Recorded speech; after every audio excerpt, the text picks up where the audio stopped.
اور ایسی چیزوں کے ساتھ مسجد میں آنا، اسلحہ بردار ہو کر کے آنا، دھوم دھام سے آنا۔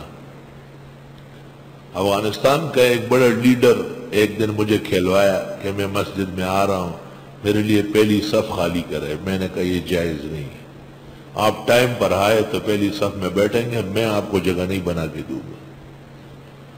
مہمان کا احترام ہے، لیکن اس کو مسجد کا ادب بتانا تھا۔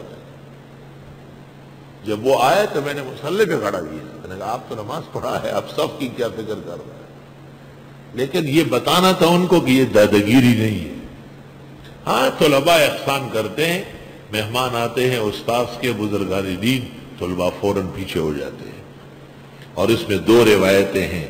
ایک روایت یہ ہے کہ جو کسی بزرگ، عالم، استاذ، شیخ بے داڑھی والے کے لیے پیچھے ہو جائے، 40 دن تک پیچھے ہونے والے کو صف اول کا ثواب ملے گا۔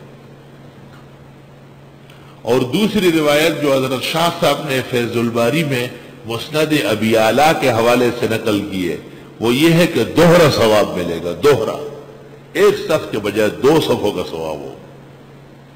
چھوٹے طلباء بڑے طلباء کو کہتے ہیں آپ آ جائیں، جب استاذ آ جائے طالب علم پیچھے ہو جائے، جب استاذ کے مہمان آ جائے طلباء جگہ دیتے ہیں، نمازی جگہ دیتے ہیں۔ یہ آداب و احترام کا مسئلہ ہے، دادگیری نہیں ہے۔